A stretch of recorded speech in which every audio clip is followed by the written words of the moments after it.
Welcome to Birksfold, Scolmore, Bradford, for the consecration of the memorial of our dearly beloved departed Albert Waxman. We're joined today also by a variety of relatives and friends on Zoom who should be able to see and hear everything that's going on and also be able to give eulogies from Zoom. So at this point, may I introduce you to Rabbi Anthony Gilbert, the Bradforder Rebbe, who will be conducting this service. Thank you. Thank you, Mr. King. We gather here on this beautiful day. The weather is shining. The inclement weather that we've had of late seems to have dissipated. It's a beautiful day, and I'm sure the weather reflects the attitude and the essence of the late Albert Waxman, that his glass was never half empty, it was always half full. He always had a very positive outlook on life. And we'll now say a couple of psalms, and then we will go into the various eulogies that are going to be offered by family members and friends. So we start on page 61. Service of the setting of a memorial stone.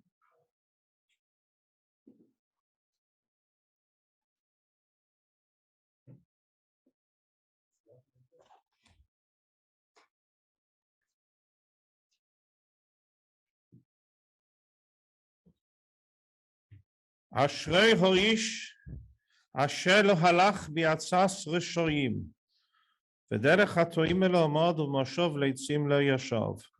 Happy is the man who never follows the advice of the wicked, nor lingers in the path of sinners, nor sits in the company of scoffers, but finds his delight in the Torah of the Lord and meditates in his Torah day and night. He shall be like a tree planted beside streams of water that yields its fruit in its season, whose leaf never withers. He will succeed in everything he does. Not so with the wicked. They are like chaff, which the wind drives away. Therefore, when judgment comes, the wicked shall not stand firm, nor sinners in the company of the righteous. For Hashem, the Lord, cares for the way of the righteous, but the way of the wicked is doomed. Who may ascend the mountain of the Lord, and who may stand in his holy place? He who has clean hands and a pure heart, who has not taken my name in vain and has not sworn deceitfully, he will receive a blessing from the Lord and a just reward from God, his deliverer. The last word, when all is heard, fear God and obey his commandments, for this is the whole duty of man. The day is short, the task is great, the laborers are lazy, the reward is great, and the master insistent. It is not your duty to finish the work, but neither are you free to neglect it. Trustworthy is your employer to reward you for your labor. Be assured, however, the grant of reward to the righteous will be in the time to come.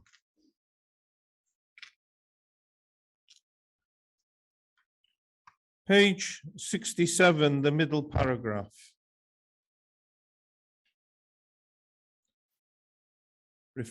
Reflecting on the personality of the late Albert Waxman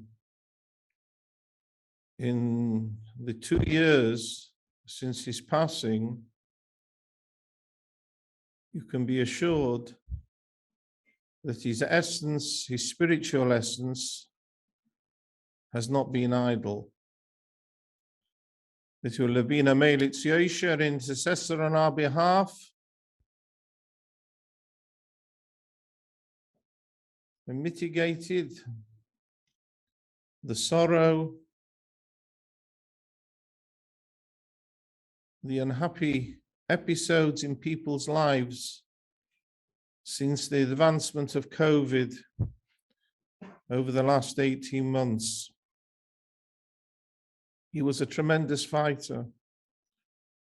And we are told that when a person passes on, although the physical being is no more, what they were like in their lifetime, their soul takes on a similar vein.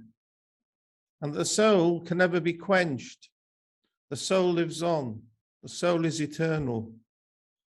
And we remind ourselves of this at poignant moments like today, here at a consecration service, a memorial service to recall to mind the greatness of the man, the beauty of the man, and all that he stood for. And so we say in English on page 68, as for man, his days are like grass. He flourishes like a flower of the field. For a wind passes over it and it is gone, and its place no longer knows it. But the loving kindness of the Lord is for all eternity towards those who fear him. His righteousness is with their children's children. In the way of righteousness there is life, along that path there is no death. And the dust returns to the earth as it was. But then the neshama, the spirit, the soul, returns to God who gave it. Whom have I in heaven but you, and having you I desire nothing else on earth. My flesh and my heart may fail, but God is the strength of my heart and my portion forever. How precious is your unfailing love, O Lord. Men seek refuge under the shadow of your wings. With you is the fountain of eternal life. In your light we see light. Blessed be the Lord by day, blessed be the Lord by night. Blessed be the Lord when we lie down, blessed be the Lord when we rise up. For in your hand are the souls of the living and the dead. In his hand is every living soul and the breath of all mankind. Into your hand I entrust my spirit, you have redeemed me, O Lord God of truth. Our God, who art in heaven, assert the unity of your name. Establish your kingdom from all time and reign over us forever and ever.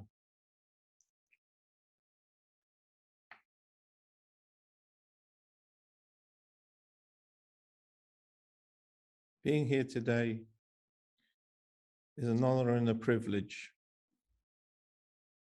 to bring to mind, to recall to mind, a man of tremendous energy, expertise, but above all, loving kindness. It's testament to his memory, to his life, that so many people have joined us from all parts of the world on Zoom to pay homage to a remarkable man. Our thoughts are with his dear wife, Lily, his dear children, Alan, Susan, and Richard, grandchildren and great-grandchildren. They are uppermost in our minds at this moment in time. But as you know, when you cast a stone on water, it has a ripple effect. The waters shake and move, and further downstream there is reverberations. That was the life of Albert Waxman. He was a shaker and a mover. He was a person who never stood still. If he had a belief, if he had the tenaciousness and the way to pursue an idea that he thought was right, he would do so. He would grab the opportunity with both hands. We say that there is no sentiment in business. That's quite true. Very little sentiment in business when you're doing a business deal. But what shines through, as it shone through with him, that it was always done with fairness, in an equitable way. And everybody felt when they left the meeting that they had something to gain and something to have benefited by. That's the most important thing, to have benefited by in such a way. And when we had our communal negotiations with him, when Eitz Chaim Synagogue had an arrangement to take care of the Bradford Hebrew congregation for its cemetery, for cemetery purposes, for burial purposes. The meetings were always conducted in a very amicable way. What was best for the congregation? Nobody was scoring points. People like Mr. King, Albert, of blessed memory, were at the forefront of these negotiations to bring about what was best, what was fair for everybody. When such a person goes from our midst, it's not only a tremendous loss for the family, but it's a tremendous loss for the community. Albert's loss was a tremendous loss to Anglo Jewry and beyond. Some people like their names up in lights. They like people to know that they're supporting this charity and that charity, and that they are substantial benefactors. Knana horror. Mr. Waxman was blessed with successful businesses. It was obvious that he was a wealthy man. But he wasn't just wealthy in material terms. He had an abundance of wealth in mitzvot ulamasim toivim, in precepts and good deeds, for one simple reason. The wealth, his material wealth, didn't bother him, but his mitzvot ulamasim toivim, his precepts and his good deeds, that bothered him, that he should do it correctly.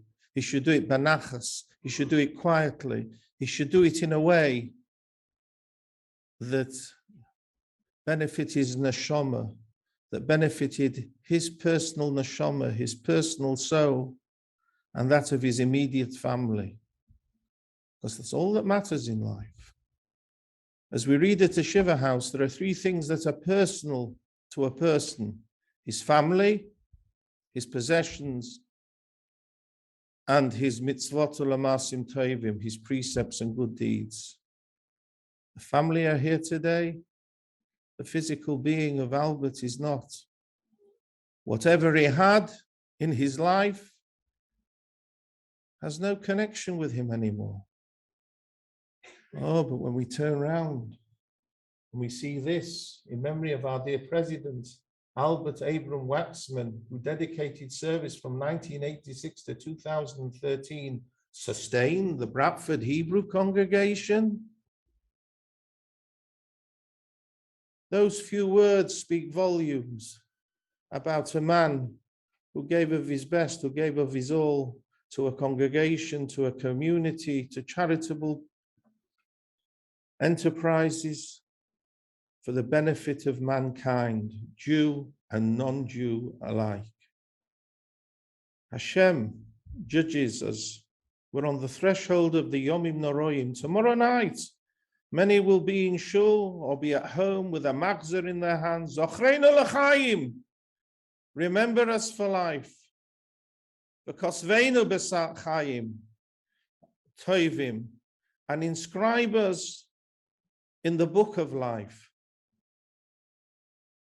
You can be sure that with all the good deeds, the righteous deeds that Albert did in his lifetime, together with that of his dear wife Lily, what they did for the community, Hashem has looked gently on his dear soul. There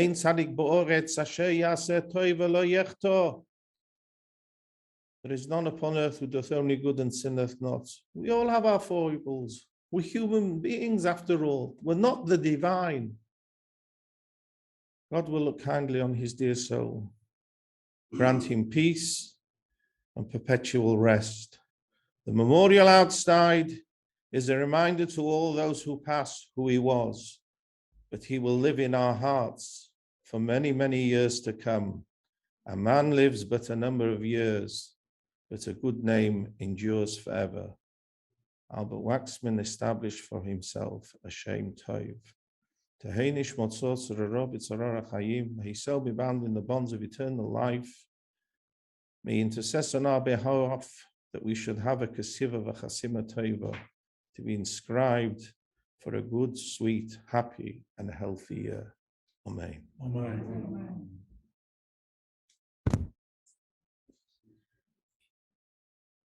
Susan, would you come forward?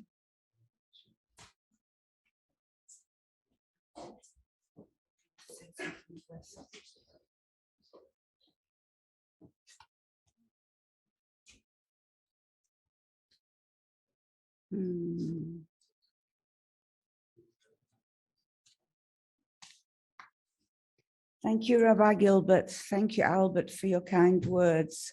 And thank you all for coming today. I'd like to say a special thank you to Roy and Mary Cleta, who made the effort to come here from South America. First of all, I'm going to read a letter that Claudio Comello, who was a very, very dear friend of my father's, wrote for us to read out today. When I heard the awful news from Lily, I first thought that I had lost irredeemably my best and beloved friend. He was like a brother to me, but I also heard a long time ago that our beloved are dead only when we forget them, and I will never forget Albert. He is always present in my mind and in my heart. I first met Albert and Lillian Shipley in 1969, 52 years ago. I was immediately impressed by his kind and tolerant approach, and soon after, I learned to know his talents in business, and even more important, his bright and generous philosophy of life. I felt that he had a great talent like X-rays to immediately know the nature and character of every human being, and I guess for that, we soon became very good friends, because he read in me that I was honest and sincere and admired him very much. In business, he never took advantage of his power and his great experience. Every deal with him was always fair and reliable, with mutual trust. But apart from that, the most touching for me was that he felt so friendly, always concerned by my own private life, which was sometimes pretty hard, helping me a lot with his good advice and sincere support like an older brother. He was always so important to me and still is and will be. I felt so attached to him and Lily that in 1997, long before I retired, I bought a flat in Marbella to be near them and more often together. And it was indeed such a nice time for me and my wife, Gisela. We shared so much and I learned so much from him and from his bright, clear and unique philosophy of life. We shared unforgettable moments. I came to his 70th birthday party in Yorkshire and with Gisela, his 80th birthday party in Paris. So many nice souvenirs together. Sometimes facing a dilemma of behavior, I think and wonder, how would Albert actually act facing such a problem? And very often I find a way out with the help of his clean and clear philosophy of life. He will always be an example to me. Thank you so much, dearest Albert. You will always be in my mind and in my heart, and Gisela and my daughters feel the same. Your old friend, Claudio.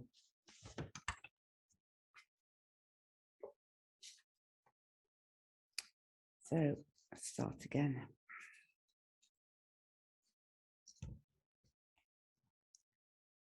Dear family and friends, thank you all, I've said, on behalf of Mum, for coming here today to honor my father. She deeply regrets not being able to join us and see you again. She's watching on Zoom, kindly helped by Diane and Ken Keeg, and will say a few words later.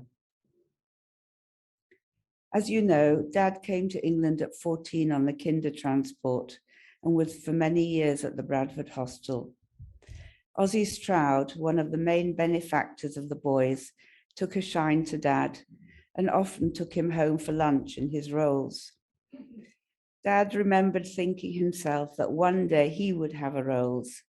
Amazing self-confidence for a penniless refugee. Already then he had a vision of how he foresaw his life. Indeed, he lived the life he envisioned, and at the end had no regrets. He lived the life he wanted. One of his idiosyncrasies was buying great wines, hoarding them in the cellar and refusing to open them. To get him to open one of his prized bottles was like pulling teeth. We had to drink Chateau Plonk while there was Chateau Rothschild in the cellar. The result is that he left many fine bottles, which we will drink to his memory. Apparently, he was a very good poker player, although unfortunately, I never saw him play. He also liked to flutter at the casino, although prudently only allowing himself to take £100 in cash to play with. Once at the Venice casino, he won enough to pay for our holiday and buy Mum some jewelry. I was very impressed.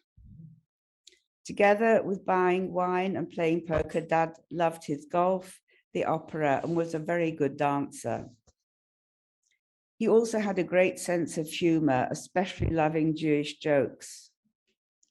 I found a Jewish joke book amongst his things and offer you one he had marked. This is what I found. And he'd annotated the ones that he liked. Goldberg meets Ginsberg at the station. Tell me, Ginsberg, we meet here every day and often at the synagogue and golf club, and you never ask me how's business. Okay, said Ginsberg. Tell me, Goldberg, how's business? Ah, replied Goldberg, don't ask.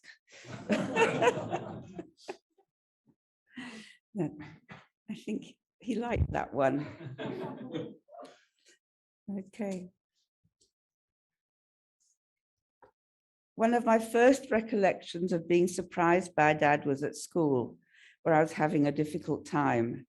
At Parents' Day, my house mistress accosted Dad and told him that I was rebellious and needed controlling. Oh, said Dad, a bit of rebellion is not a bad thing. From then on, I knew that he was on my side and would never let me down. Dad had many great qualities. He was unflappable, modest, generous, forgiving, and kind. He was honorable and honest. I'm very proud of him, proud of all he achieved. I'm proud of the man he was and the legacy he left.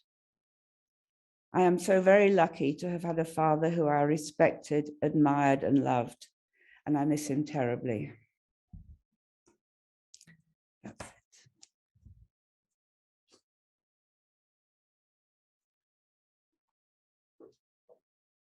Thank you, Susan. Richard, would you like to speak next, please?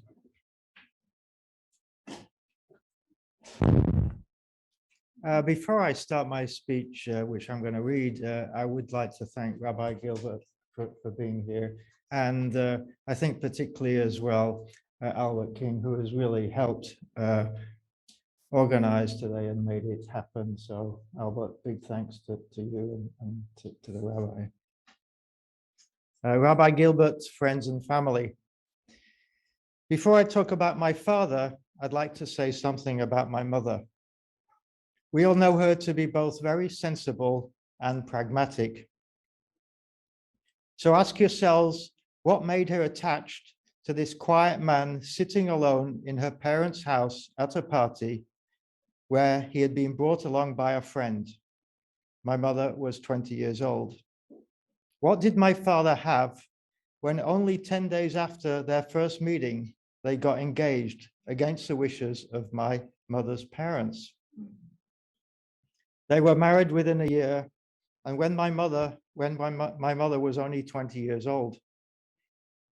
You will have to ask my mother to answer the question, but it clearly shows that my father had some exceptional qualities. Why also would the synagogue, the Bradford Club, and Shipley Golf Club appoint him as president? Yes, the synagogue clearly recognized him as a key respected member of the community. The Bradford Club was also aware of his business success and clearly valued his wisdom and honesty. But the golf club? However much Dad wanted to be a great golfer and however many lessons he had, regretfully, this was one area where he struggled. Nevertheless, he truly loved the game and spent many an hour playing and practicing at home. He was certainly not chosen for his drinking or socializing, although he did permit himself half a bitter after a game. For a club that did not, in earlier times, allow Jews into the club, Dad becoming president was perhaps one of his most astonishing achievements. They recognized not only his organized abilities, but also his integrity and modest, down-to-earth approach to life. Or perhaps it was his jokes, of which he had a good many, as you will remember, and which he enjoyed telling. All in all, Dad achieved in his life everything he wanted. And for that, one can say that my father was a true gentleman who lived an exceptional and fulfilled life.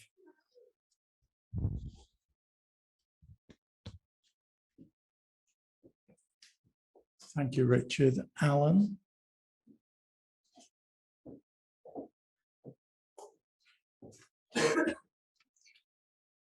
Before I start, I think Dad would also, as Richard said, like to thank Albert King for carrying on the torch for the synagogue and obviously for all he's done today. With Dad, so much to say, so little time. Dad wouldn't want any waffle. A man, a few words, but when he spoke, he chose his words carefully and people listened. Why? Many reasons. He was a man of contradiction. He would show us his post office savings book from when he was a kid, where he'd get 2 shillings a week pocket money and save 1. If he had to walk 5 miles instead of paying for his bus fare, he would do that in order to have that discipline. But then with me, when I was a schoolboy and I wanted £10 pocket money, he would give me £20. So it was a bizarre relationship.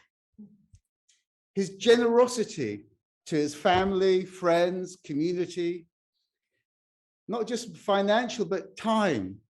And he gave me the opportunities which a lot of people would have been very jealous of. And that I'm very, very much appreciative. People have mentioned, my brother and sister, his humor. That was one of his secret skills. Once when I was up in Yorkshire, I didn't have any cash to go down to London, and he lent me £40. But when a parent lent money, generally that was giving. And when I got back to London, I took the £40 out of the cash point, and I sent a little note to Dad saying, "Dear Dad, surprise, surprise, love, Alan," with the £40. A few days later, I got a letter back from him, and it was the note without the money. And he crossed out "surprise, surprise" and written, "Indeed, indeed." He was getting calls from America trying to sell him stocks and shares, and he didn't know how to get this chap to stop calling him. So eventually one day he said, "Look, what you're trying to get me to invest in sounds really interesting, and I'm really keen to do it. But with due respect, I'm only 72 years old. And before I make any financial decision, I need to discuss it with my father first." He never got a call back. His wisdom. He was once going around somebody's factory in Yorkshire, and he was looking at all the problems of the factory with the owner. And he was about to tell the owner, "Why don't you change this? Why don't you do that?" And then he thought, "Do you know what? If I'm that clever, why don't I go back to my own factory and get that right?" He always thought a little bit out the box. There was a charity who wanted him to lend him, inverted commas, £20,000 to help construction of a building for a year. Dad knew he'd never get it back, but he wanted to help. So he said, "Well, how much will it cost you to borrow the money for a year?" And at the time it was £2,000.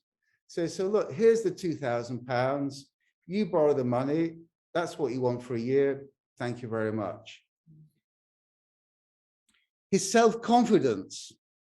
He believed massively in himself.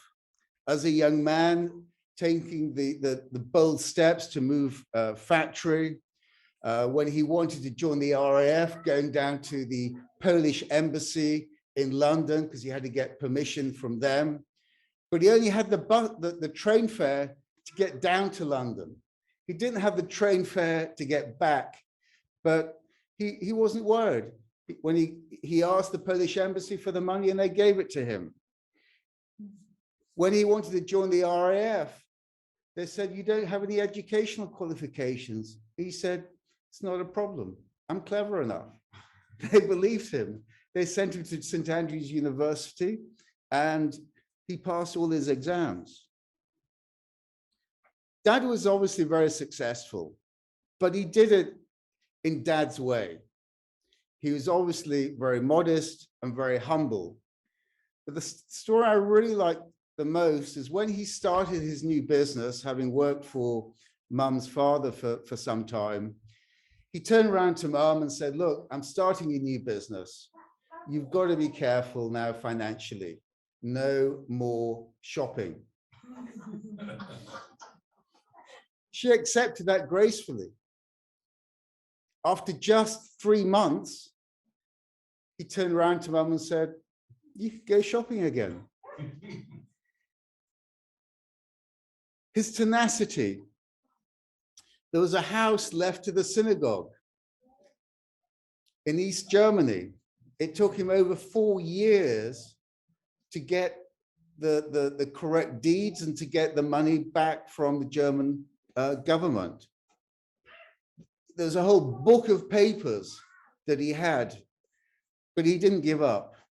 Obstacle after obstacle, he kept on. He lost a ring when he was on holiday in Italy, in Lido di Venezia. He would carry on diving in the sand, in the water until he found it. Once when we were in Paris, he wanted to take us all to one of the finest restaurants in Paris, and they were all booked up because it was, these things, the good places are always booked up. He didn't give up. He would be on the phone in his bedroom, calling each one in turn, waiting for the cancellation, which he got. He never accepted a no or a defeat. Regarding his love, actions for him spoke larger than words. He was not a man of showing much emotion. He was a little bit like the Godfather, who said in the film, never let people know what you're thinking. Those who he cared for knew how much he loved them. So to remember, I think of him. I'm lucky to have those thoughts for the rest of my life. I'm even wearing his shoes today, but whether I've managed to fill those shoes, that's another question. My ambition is to leave those thoughts to others when it's my turn to depart to the heavens. A better role model I could not have wished for. Thank you.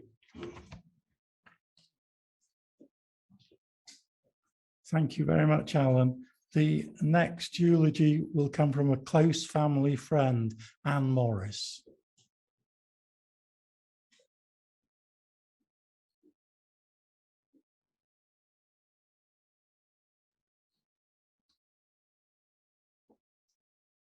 It is indeed a coincidence that today is Albert's stone setting and next Sunday is my husband Philip's stone setting. Both have been cancelled at different times due to COVID and rescheduled.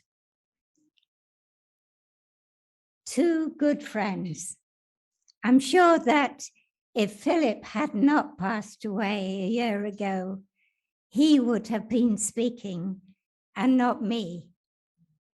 Instead, he's holding my hand and encouraging me to talk and remember the long friendship we had with Albert and, of course, dear Lily. After all, they were at our wedding 61 years ago. Philip and Albert shared a love of skiing. Philip was skiing with friends, and Albert was with his family in Arosa one year.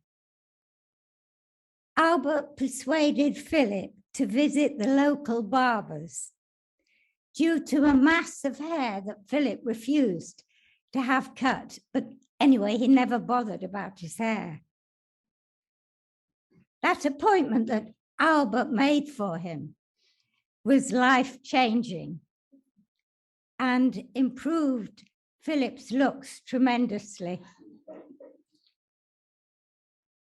We were very fortunate indeed to have experienced Albert and Lily's hospitality in Shipley, in Staveley, in the Lake District, and in Marbella. Albert was always a generous, kind, and thoughtful host. I used to enjoy conversations very much with Albert. He was interesting. He had a novel contribution to always make, but he was also a good listener. He was quiet, but he took everything in. We enjoyed going out for meals at Salt's Mill, a favorite restaurant of both Albert and Lily. You've heard today what a wonderful president he was of the Bradford Hebrew congregation. I nearly said Harrogate because Philip spent 40 odd years with Harrogate. Sure. He gave much of his time, as we heard, in his 25 years as president, and then eventually with the sale of the building and its contents, and that must have been a massive job. We enjoyed Albert's 90th birthday party very much. People will be speaking about all the parties Albert and Lily gave. Philip gave a speech to Albert at that party, and I had the honor of sitting next to him. At another birthday party in Marbella very recently, the family had gone to a lot of trouble organizing it, and sadly, Albert was unable to be at that party, and Lily made the very brave decision to go ahead with it. These are wonderful memories of an outstanding and inspirational gentleman. And I also remember my 80th birthday party, Albert coming with Lily, and I'd spent some time with the caterer to make a special meal for Albert at the party because he wasn't able to eat the normal food. So thank you for giving me the opportunity today of speaking about a wonderful friend. Thank you.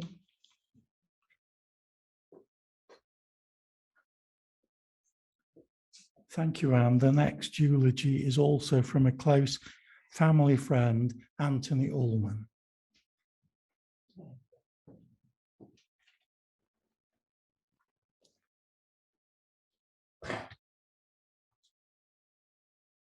Rabbi Gilbert, dearest Lily, wherever you are, hi Lily, Susan, Richard, Alan, Sam, Josh, and extended family here and around the world. I'm honored to have been asked to say a few words about Albert. In 1959, at the age of 5, my parents, my brother, Andrew, and I moved into number 9 Staveley Road in Nabwood, Shipley. Our neighbors were the Waxmans. And so the story of the next 60 plus years began. A close and very personal bond with my parents ensued and lasted forever. And this, I'm delighted to say, has percolated through the following 2 generations, and who knows, may well be perpetuated by Richard and Jackie's grandchildren and our own. Uncle Albert was unique in many ways. He was astute, wise, strict, yet with an amazing ability to amuse. His amusing stories, as we've heard, were delivered à sa façon, with a twinkling eye, and were legendary. Given the circumstances of his arrival in Bradford, he was a foreign man in a foreign land. And yet, not only did he acclimatize to his surroundings, but he endeared himself to those at work and at play. As in my own father's case, he never lost his accent nor his directness in all his interpersonal dealings.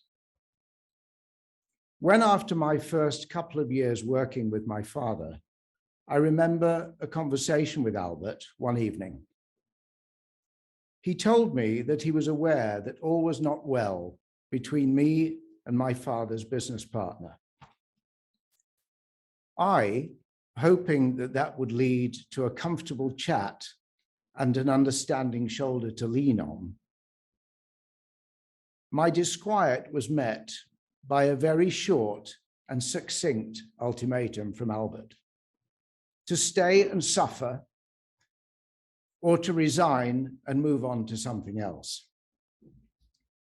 Whilst this may have left a young and green entrepreneur with a stark and perhaps uncomfortable choice, I chose the latter, and the rest, I'm pleased to say, is history. Dear Uncle Albert, never a man to mince his words. In recent years, and following the closure of the Bradford Synagogue, I had the pleasure of having Albert and Lily with us in Leeds for Rosh Hashanah. Despite Albert's failing sight and hearing, he so much appreciated being recognized and feted by so many who either knew him or knew of the tremendous work that he and Lily did over so many years as pillars of the Bradford community.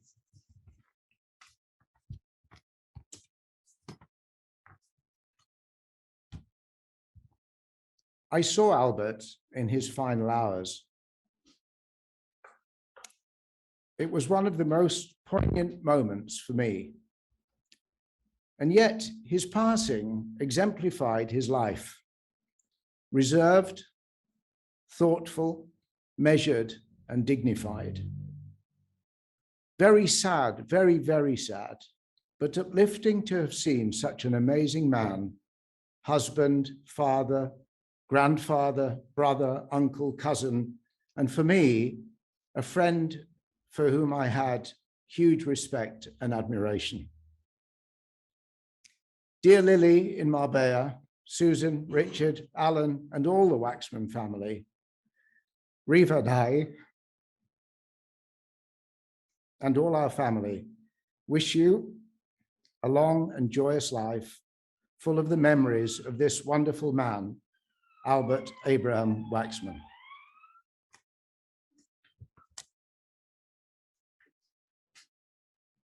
Thank you, Anthony.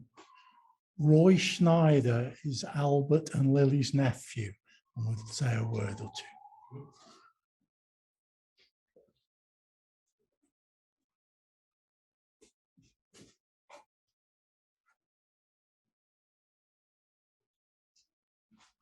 Well, dear family and friends, and to Lily, who I know is watching us, we're all here today, obviously, to remember our dear Uncle Albert. All of you have prior to me being here now have said the most important things, I think, about Uncle Albert and his life. I think I have something slightly different to tell you.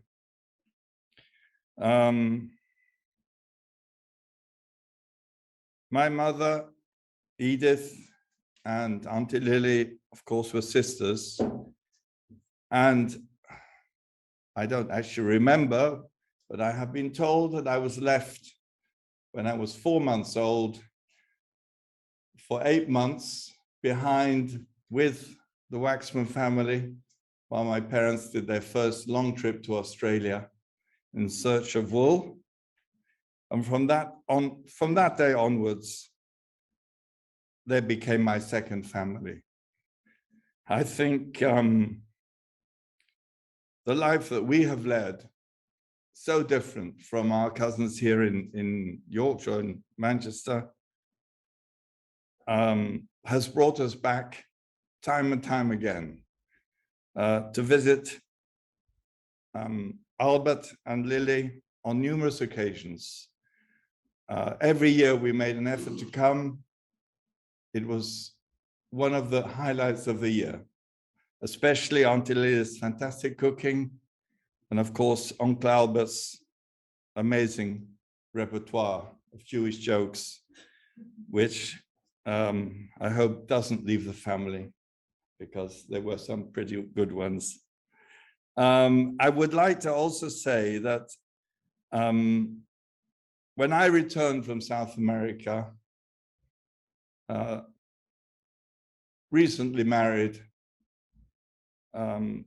Albert especially and Lily were very, very welcoming towards my new wife, my Gletta, I see her today, and our children, quiet children from my side, and obviously having themselves come to live in a different country, knew about some of the hardships that were going to be expected by my Gletta to come to live in England from South America, especially the weather, in fact. So, but that's another story.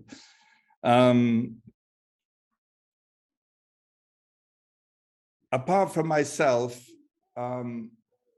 unfortunately today, my brother Peter, who also born here in Bradford, would love to have been here and sends his best wishes to everybody.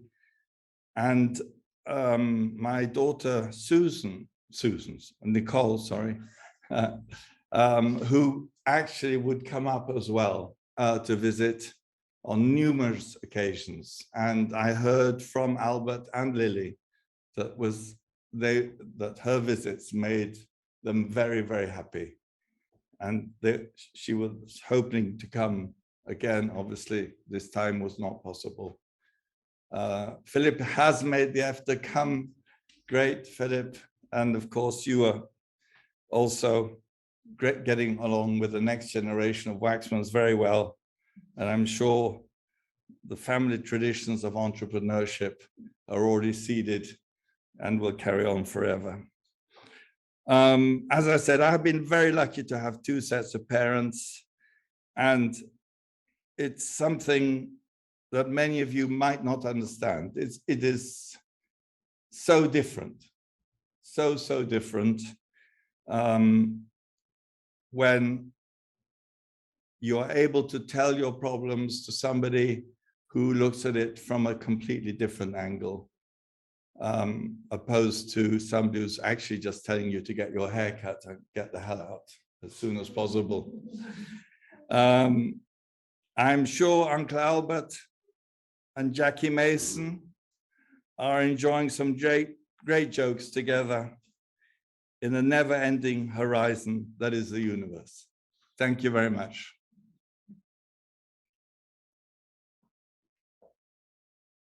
Thank you, Roy. Our next eulogy is from Alison Ryde, or Morris, as I think she used to be called. a great family friend. Hello, Auntie Lily. I know you're watching. I wrote all these notes, but after listening to everyone else's speeches, I'm not sure how closely I'm going to stick to them. I've been hearing about Uncle Albert as a parent, not only to his own children, but to many other people. And I've been very privileged to be included in that number. Okay, I'll try with the notes. So thank you to the family and to Auntie Lily for asking me to speak today. I feel very honored to be included. These words, my words, are a very personal recollection, and I know that everybody here and zooming in will have their own particular memories.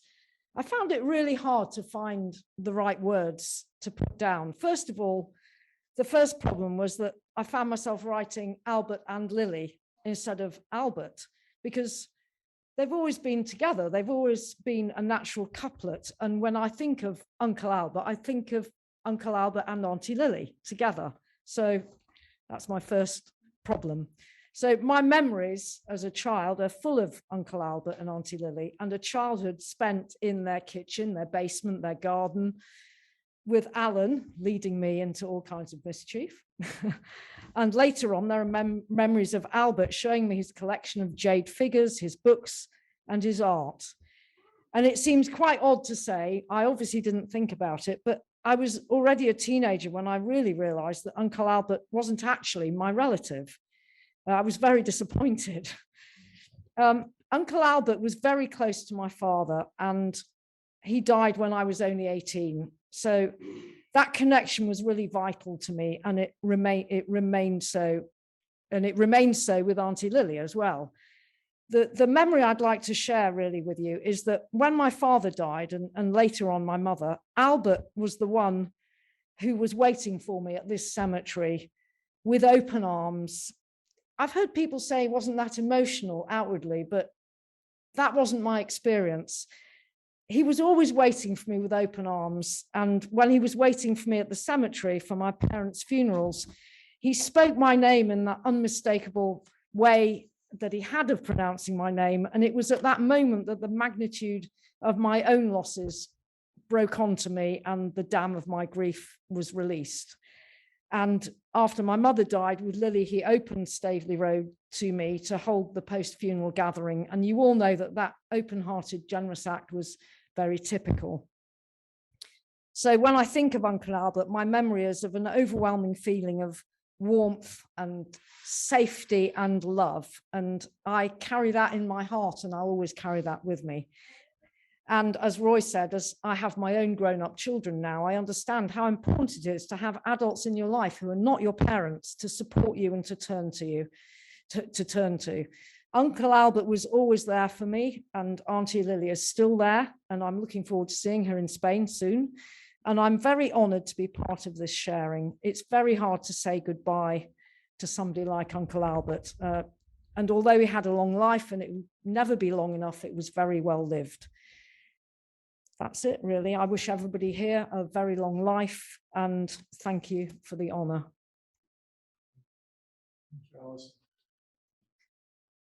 Grandson Sam.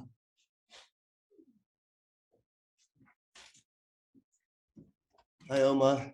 Hopefully I'm not going to get heckled by my 2-year-old daughter at the back, but let's go. So today, really, I just wanted to say a few words about my beloved Opa. From my personal view, there's a third generation in his family that stands here today. Opa was always the head of the family. He was always calm, composed, and more than anything, respected by everyone, which to me was always quite powerful growing up. As most of you probably know in this room and outside, I'm third generation now in the family business, unless you speak to Omar, who may say fourth generation, but then it kind of carries on possibly. I always, with so much pride, tell the story of how Opa arrived here in this country at such a young age and in such difficult times. I'm so proud to tell this story, and I'd like to think the foundations laid down by Opa and his principles are still respected and followed today within the work that we're all in. Keeping these amazing qualities in our family bloodline is the most important thing to me, and there's so much to learn from. Opa for sure had so many amazing qualities that I aspire to have. First of all, being patient, which I don't know if many of us adopted from him. Anyone who knew Opa knew he had an amazing ability to listen, and he was always so calm and composed, and I rarely see him lose his temper, except for the time me and my brother got oil all over his brand new Jaguar in the garage. And then I didn't realize how quickly he could run, but thankfully got hold of my brother. It's quite a surprise to us both, I think, to be honest with you. Generosity was another one, which obviously has been mentioned many times today, as would be expected. He was a kind-hearted man who was always involved in his charities and loved to help others, which I think is maybe lost today. And, you know, you can really learn from that core principle. He was an amazing husband to Omar. Their marriage was inspirational to me, one that was full of respect, compromise, and communication. I can only dream that myself, I can have such a wonderful marriage like they had for so many years. For sure, Opa had many more outstanding qualities, but for me, he was a great Opa, and he was always amazing with me and my brother.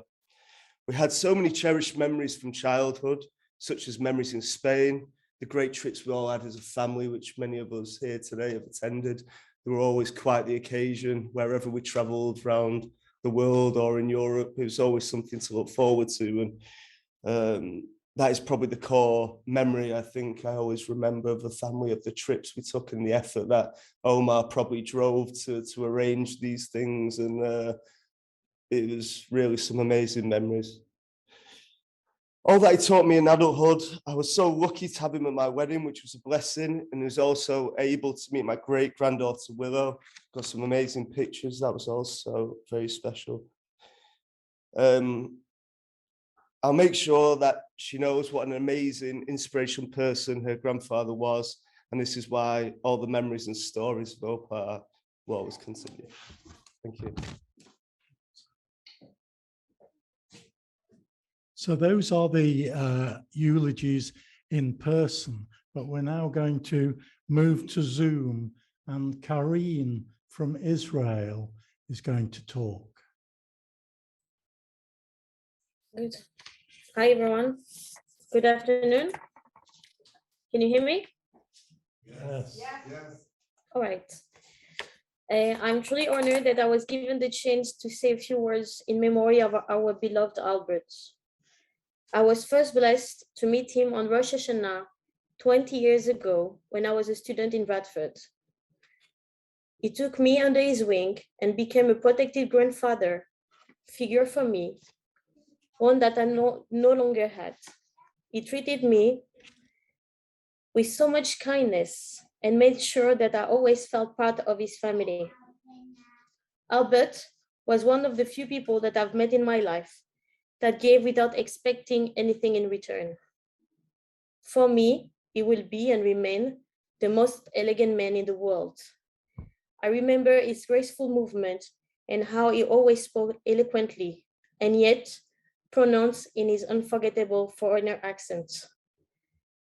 I was fascinated by these many true life stories. Albert, the kinder-transfer child that married his one and only Lily, whom he built a beautiful, loving family.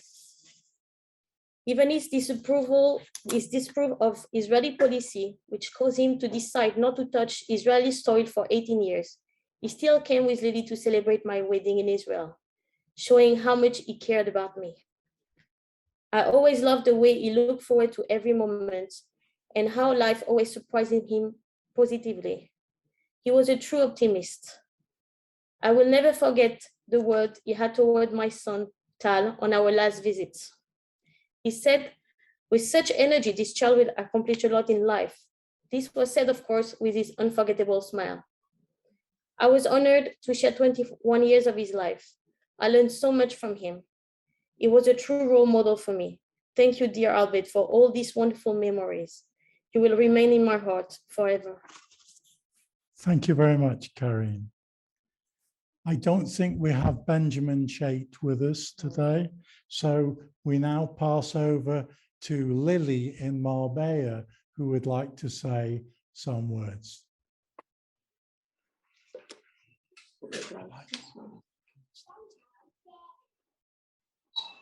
Go ahead, Lily. I met Albert when I was 20 years old at a friend's house where we were having a small get-together. Albert was living with his parents and a young brother, Philip, in Germany. He had come to Bradford on business for 1 week, but after our first date, he stayed for 3 weeks as we had fallen in love. Albert soon returned and wanted to introduce me to his mother, so we decided to meet her in Germany. We got engaged and Albert chose an engagement ring, which was very lovely. My parents were not happy as I was not yet 21 years old, so they wanted us to wait as my sister had just got married. I went on to Saarbrücken for 1 month to meet all Albert's family. On our return to England, Albert applied for a British passport, which he was entitled to, having had been in the RAF for 3 years. We had a wonderful wedding. I wore a white chiffon dress and Albert was in a black dinner jacket. The service was at the Orthodox synagogue in Bradford, attended by about 120 friends and family around the world. We went on to our honeymoon to the south of France for 3 weeks to a small hotel where they made a big fuss of us as they knew we were on our honeymoon. When we returned to Bradford, Albert joined my father's business, but after a few years, he set up on his own. He was a very good businessman. He traveled to many countries, but he did not want me in the business. So I went into charity work, making a lot of money for a nursing home in Israel and the Hebrew University, which I did for many years. I have 3 children with Albert, 1 daughter, 2 sons, 2 grandsons, and a great-granddaughter. So I have been blessed with a lovely family.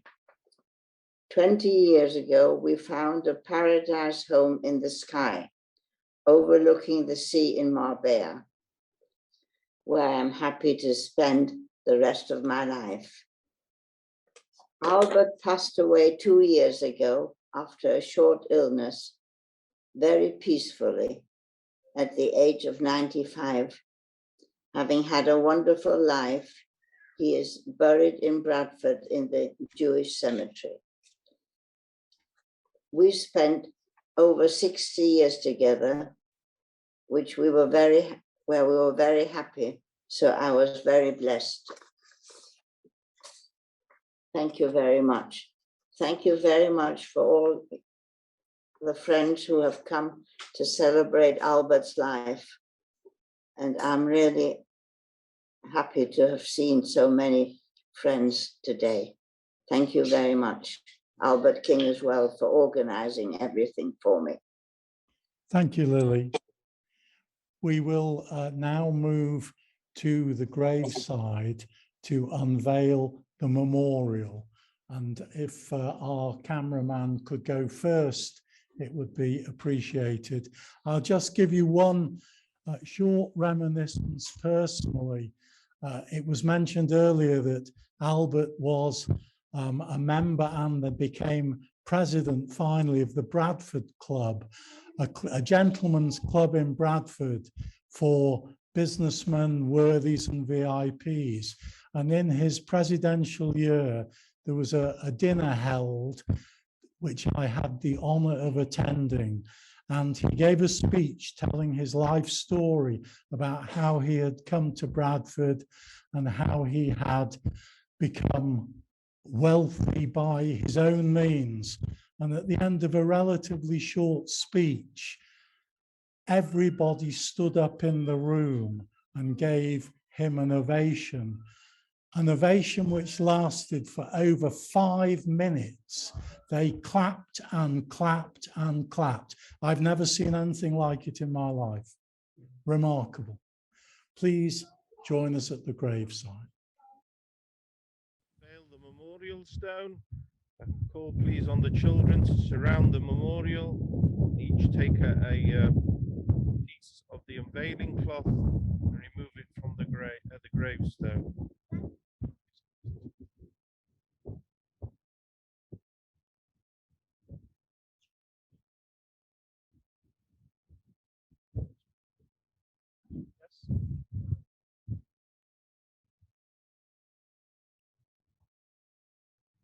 Please come forward if you wish.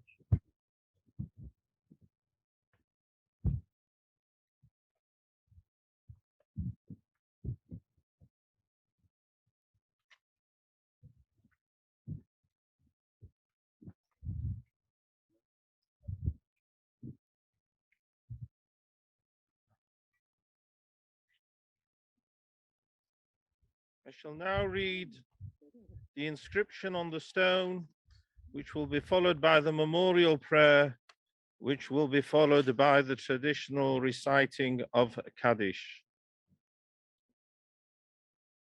Hoy Nitzman, here lies Reb Avraham bereb Shalom Mordechai, Nifter Yud Tes Menachemov, Tovshin Ayin Tes, in loving memory of Albert Abram Waxman, who was born on the 26th of November 1924 and passed on the 20th of August 2019. President of the Bradford Hebrew Congregation from 1986 to 2013. Deeply mourned by his wife Lily, their children Susan, Richard and Alan, and all his devoted family. A wise and honorable and kind man, forever in our hearts. Tehei nishmatzo tzororo b'tzoro hachayim. Emule rachamim, shoichem b'meromim, hamitzei melech lechoyeno, kavei hashchino, b'malot kedoshim u'taharim, ki zoi harakiya mazehirim. Es nishmas Reb Avraham bereb Shalom Mordechai, sheholach li elamo. Ono bol rachamim, yasirehu bezezeg nachov li elamim, otzero bisrachai mesenishmoso. Adonai hu nachalosoi,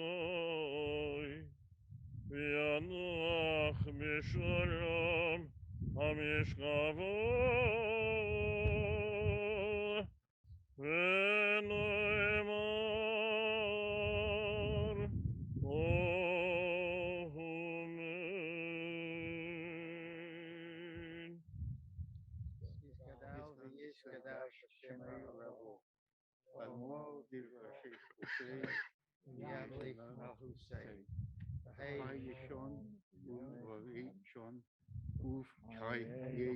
Amen. Beisas Yisrael, Adlov Uviman Roiv Bim Amen. Yehei Shmei Rabba Levorach. Yisparach, Yisparach, Yisparach, Yisparach, Yisnasei, Yisahar, Yisahar, Yishalal, Yishalal,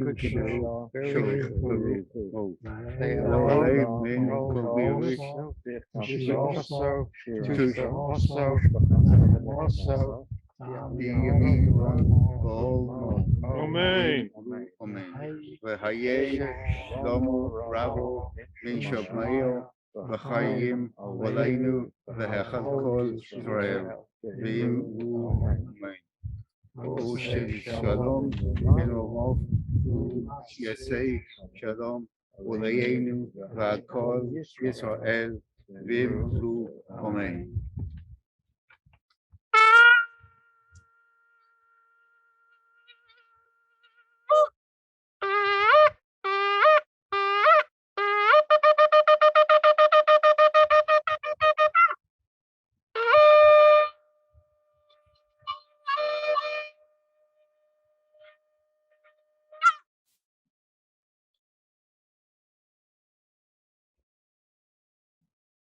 That concludes the service here today. There are hand washing facilities and a toilet at the back of the OHEL. And I might remind you that it's normal on these occasions to give charity, and there is a charity box on the exit to the cemetery. And for those on Zoom who might consider a charitable donation, they should get in touch with me. Thank you very much, everybody, for coming, both in person and on Zoom. Oh, Susan would like to say something. We've organised a small lunch at Salts Mill after this, to which you're all welcome to come.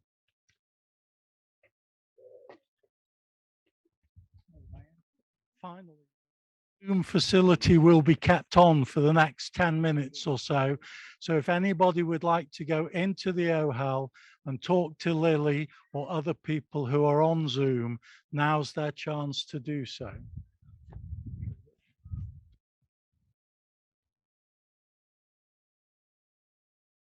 Can you hear me? Hello, Lily. I can't hear you. Can you hear me? Hello, Jonathan. Hi. That was a really beautiful service. Thank you very much for including me. No. I was Wonderful. thinking, it reminded me, you know, that my father was also the president of the shul, I think immediately before Albert. And I always remember my father saying how grateful he was that Albert had taken on the presidency of the shul and continued to be the president for all those years.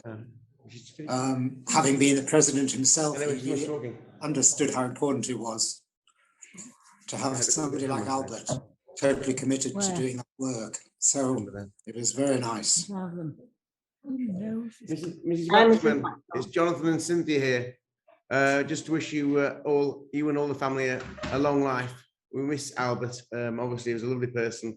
We had many happy time at Bradford, having an enjoyable time with him and having a nice time and a nice chat after shul on a Shabbos. And Mum, do you want to wish Mrs. Waxman a long life as well? Look at the camera there.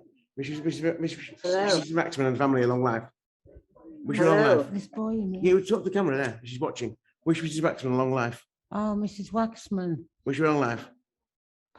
Okay, we wish you a long life. A long life, yes. And hopefully we'll see you at some point in the future. Wish you all the best for the future. We hadn't seen her. We had seen her, haven't we? Yeah. Yes.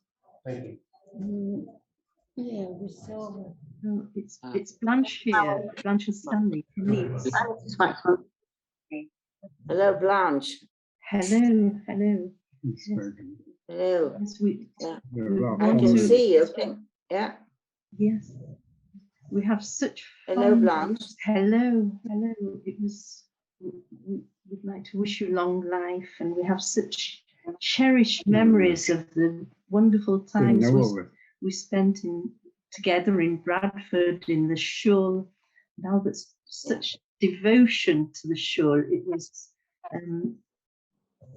was amazing. All the years, the shul was his life, and he was totally devoted to the shul and everything that happened there. And he kept it going for so many years.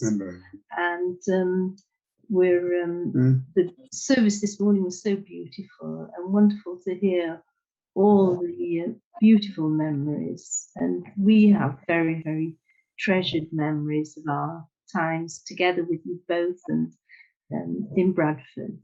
And we wish you long life. I remember how you checked the food that we brought in always. And I didn't know. Yes, yes, and the wonderful dinner that we had on Erev Rosh Hashanah all Oh, together. yeah. Yes, All the together. yes, it turned out to be the annual dinner. It was wonderful occasions, and Yeah, I did enjoy very much. I did enjoy very much doing things for the community. And Albert did, of course, as well, very much. Yeah. He is here. yes, We you took were the both. community to our heart. Oh, because he's outside on Yeah. Zoom. Mum, sorry to interrupt you. Margaret. We're going to be leaving now, so we'll speak later. Okay, Richard. No, she. Hi, Mrs. Waxman. Hello, Hi. Margaret. Yeah. Are you all right? Hello. Yeah, Are you I'm well? fine. Yeah. Nice to see you. I'm sorry. Nice I to couldn't see you, come down. Margaret. We got to Scotland, so that we couldn't get there. We couldn't get down for 11 o'clock. Any case, you're on Zoom now. Yeah, yeah. I can see you. I've been looking after him. I look after him. Margaret looks after. You do look after, don't you, Margaret? I do, yeah. I go and talk Yeah, to him you as go well. to- Yeah. Yeah. Well, we have a chat. Even Alan goes to talk to him. Yeah. So. Yeah. But he was very fond of his staff, wasn't he, Albert? Yeah, we all He loved was very fond of you. Yeah, I loved him. Yeah, yeah. Oh, He was like a dad. Yeah. He was like a second dad to me. You know, he was good. Yeah. So Well, you were take care. together a long. Thank you very Yeah. much, Margaret. Yeah. I worked And I in look forward to see you in. Yeah. We'll come out to Spain. Yeah. When we can. You'll come. Fantastic. Yeah. You're looking very well, Margaret. You're looking Thank you. very well. Yeah. Getting on a bit now, but you take care Well. of yourself. Thank you very Okay. much, Margaret. Bye. Good to see you. Yeah. Bye. Bye. Bye. Yeah. Auntie Lily, From Zab. Hello. Auntie Lily, I believe you. Oh, Okay, it was did you? no, it's Jean-Marc. Jean-Marc. Jean-Marc, yeah. Yeah, it was very nice to follow that nice word, nice memories, and we keep.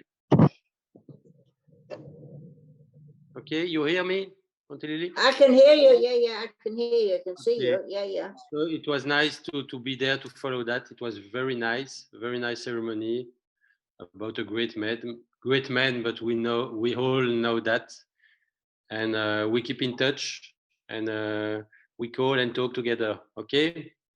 Yeah, we will do. Yeah, we do. Yeah. Bye bye, Auntie Lily. Have a nice. Bye. Keep well. Keep well. Say goodbye first. Lily? Yeah. Lily, can you hear me? Karen, yes. Just wanted to. Lily, I just wanted to, well, you were obviously missed a wonderful, wonderful service and memorial to Albert.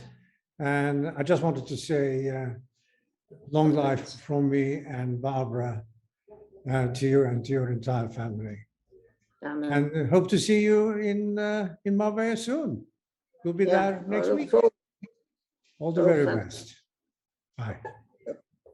That's one of the Karen, I think wanted to speak. Hello, Karen. Yes, wait here. I just wanted to really thank you for including me and let me speak today. And it was really beautiful and well made. And I'll talk to you soon. And if I don't speak to you till Rosh Hashanah, I wish you good holidays. Sending you a lot of love and hope that you will keep.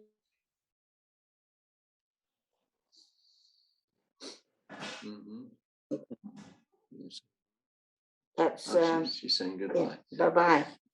Bye-bye, Karen. Bye. Here, you want to speak? Yeah, hello. Who's that? That's Borchard, Andrew Borchard. Yes. Hi, Lily. Lovely Hello, to Andrew. see you even on Zoom. Yeah. It's been a great privilege to have known Albert and, of course, you. And one day I'll come and see you in Marbella. And I hope all is well. God bless. Oh, good. Good to see you, Andrew. Very good. Who else?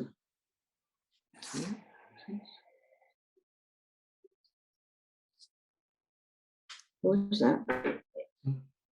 That's Nicholas. Yeah. Lily, it's Albert here. We're going to close the Zoom now, unless there's anyone you particularly want to talk to who you know is here. I just wanted to say to Lily, thank you very much for including me. It was a wonderful service. I have wonderful memories of dear Albert, and I wish you and the family a long life. Thank you. We can leave the people on Zoom to talk amongst themselves, but I was concerned about people who might be here who you would like to speak to. Have you spoken to Lily? No, I would love to speak to Lily. Don't go in. Yeah. Auntie Lily, hi. I've been wearing my mask outside, but for you, I take it off. And for Uncle Albert, I take it off. You know, to do this by Zoom gets us close, but not close enough. And it's always wonderful to remember the fabulous events that we enjoyed together for so many years. I've been thinking about Uncle Albert and some of the advice that he gave me has helped shape my life, as have you. And I remember as a kid, you know, falling over the wall and you picking me up. I've still got the scars to prove it. But I remember the wonderful advice, especially whilst I was a schoolboy. He told me, he said, look, just keep going. You may not fit in, but if you don't fit in because you're a square peg in a round hole, don't worry, somewhere you will find a square hole. And he was absolutely right. And I've never, ever forgotten that advice that he gave to me. And the love from you is unending. I send my love fondly. I give you a hug and kiss on both cheeks as usual. And I look forward to renewing the acquaintance, coming over to see you. And maybe, if I'm very, very, very lucky, you will make my favorite cucumber salad. That is legendary, my darling. So I send love. Penny sends love too. And I'm going to go off and join the family now for lunch in honor of Uncle Albert. May he rest in everlasting peace. And you, Happy New Year and all that nonsense. Me, I'm going to Italy, hence the mask. Lots of love. Bye. Nice. What else? Let's see.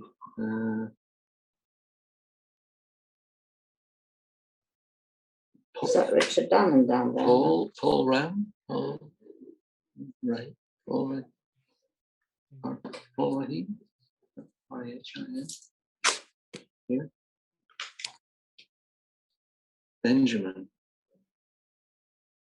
Bean. Paul, you're on mute if you're trying to speak. Oh, we're on mute. No. This someone else wants to speak. That's Oh, right. here you go. There we go. Okay.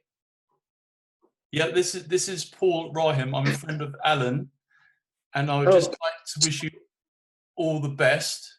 I had the privilege of meeting your husband when he organised a supper for Alan and I to attend in South London, and I remember it was great fun. So I've got a fond memory of his sense of humour and so forth. But I wish you and your family all the best, and thank you for inviting me. Oh, Paul. Okay, lovely. Yeah, it's a friend of ours. Let's see. Can you speak here? Benjamin Beal? Bye, yeah. Trying to say hello. Yeah, Benjamin, yeah. They're muted. Oh, they're muted. Yeah, you can speak. But You could speak. Hello, Benjamin. Can you hear me, Benjamin? No, you can't hear me. Maybe. But I would. He's muted. Oh, he's muted, and I can't see you either. But You can send a message. are you in Strasbourg? I think you must be in Strasbourg. I don't know. But I would love to see you in Marbella. So perhaps you could get in touch with me. I'm sure you have my phone number, and we can have a chat. I know you would remember Albert very well. So, yeah. Yeah. Lily, it's Jonathan again. I'd just like to wish you long life and also, of course, a happy new year. And I also remember those wonderful dinners that you organized, which the Abrahams mentioned earlier. Those wonderful dinners you organized in the shul in Bradford that I used to come to with my mother. So I'll be thinking of you and those wonderful dinners tomorrow night, when I'll be at a much more modest occasion. But I remember them so well, and they were such wonderful events with you and Albert hosting the most wonderful evening. So thank you again for including me in this wonderful memorial service. And I wish you a long life and all the best for the new year. Thank you very much, Jonathan. Hi, Jonathan. It's Diane here. I'm sorry I haven't been in touch, but wish you a happy new year. Oh, happy new year. We're with Liz, so it's lovely to be here with her. Yeah. Hope to see you soon. Oh, definitely. When we're back. Not sure when we'll be, but we'll give you a call. We will. Okay. Lovely to see you. And you. Yeah, lovely to see you. Bye. Bye. Let's see.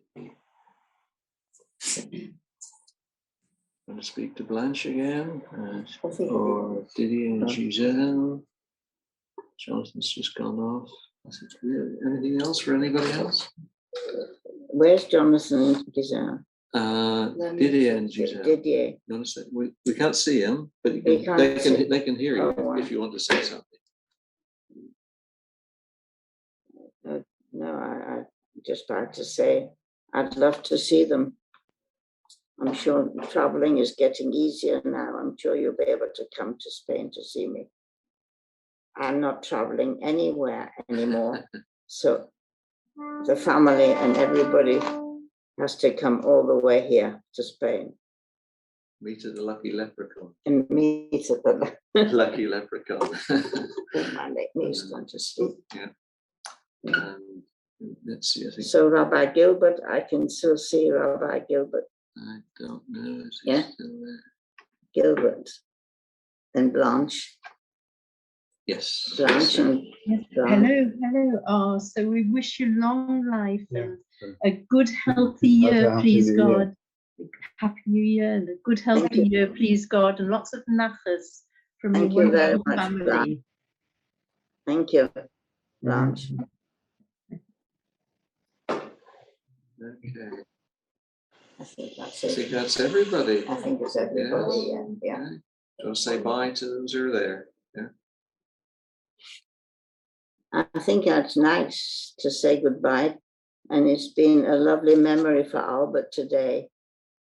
So I do appreciate everybody taking part.